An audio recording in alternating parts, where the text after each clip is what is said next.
Hello everyone, I'm Jamie. Today I'm going to teach you how to play a game called Ultimate Tic Tac Toe. This game first became popular when there was a blog post about it on the website mathwithbaddrawings.com, which is a delightful blog that I highly recommend if you enjoy reading about math teaching and learning. This game is a spin on regular Tic Tac Toe. The thing about regular Tic Tac Toe is that it's really boring, and it doesn't take a very long time to master it. Once the game is mastered, it pretty much will always end in a draw unless someone makes a really careless mistake.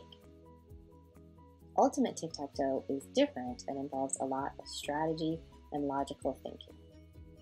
For those of you wondering, where's the math in this game? That's where it is. Mathematicians love logical thinking and reasoning, and it's one of the habits of mind that students work on and develop throughout their academic career. And in my thinking, it's one of the aspects of math that all students need to spend a little bit more time practicing.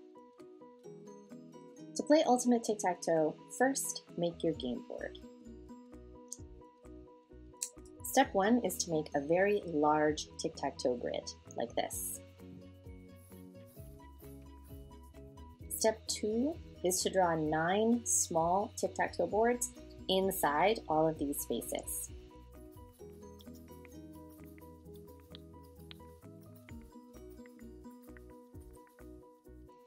For this explanation, I'm going to refer to the large pink grid as the global grid, and the small green ones I'll be calling the local grids. So global is the big one, and local for the small ones. I've put my game board inside a page protector so that I can use a whiteboard marker and erase as I demonstrate, but you of course don't need to do that. You also don't need to color code your game board. I just like to do that because it makes it easier to talk about and it makes it easier for me to see.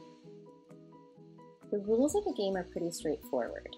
Wherever one player goes, whichever spot they choose on one of the local grids will indicate where their opponent has to go on the global grid.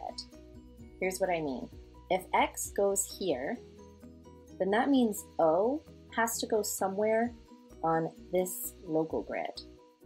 If O goes here, this is the lower right-hand spot on this local grid, then X will have to go to the same equivalent spot on the global grid. So X will go on this local grid. And X can go anywhere on this grid, but they have to choose this one. If X goes here, in the middle, then O is going to go to this middle grid. So a global square can be finished in one of two ways. Either one player gets 3 in a row, like you normally would in tic-tac-toe, so if X gets these 3 X's, then you claim the whole square, and then X gets this whole global square. Or the game on the local grid is a draw, like this. Now there is no winner. Normally, that would mean that nobody gets this square. If you choose, you could decide that you and your opponent can play it as either X or O.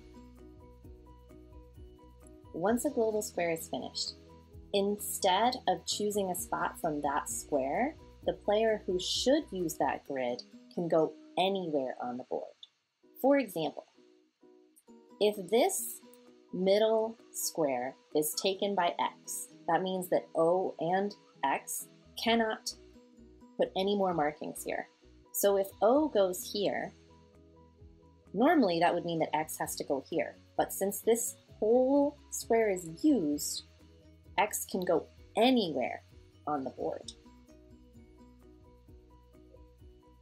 That means that as the game progresses, you'll need to be making some careful choices about where you are going to send your opponent, or whether or not the choice that you make gives your opponent the opportunity to choose any of the spots on the board. I'm going to go ahead and play out a game to see how it goes.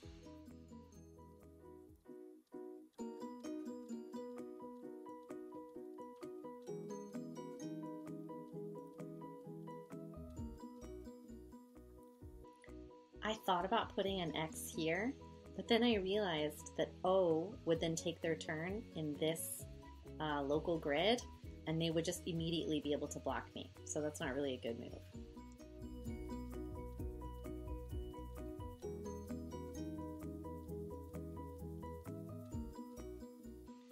If I put an X here, then O will go here and O will be able to complete this square. Normally I wouldn't do that, but I want to see what it looks like, and I want you to see what it looks like when that happens.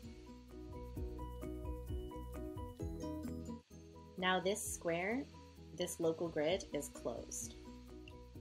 O, put the O right here, so X is still going to go in this spot here. But if anyone forces a player to go in this square and they can't, then they'll be able to go in any other local grid on the board.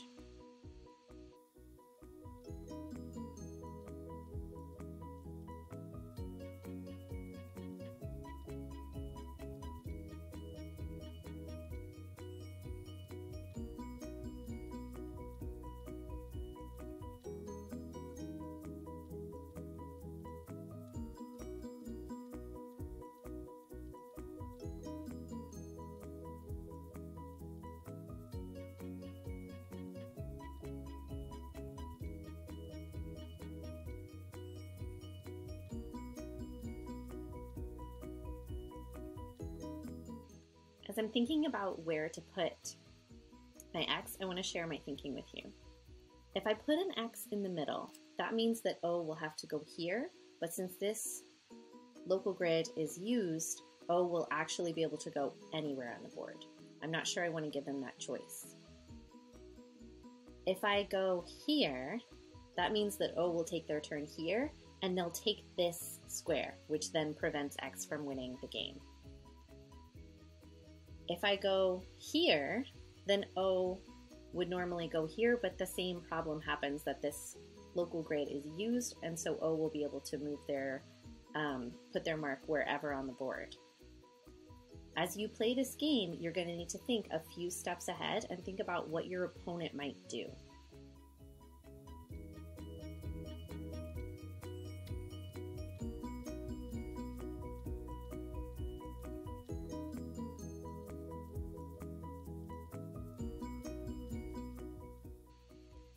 And X takes the game.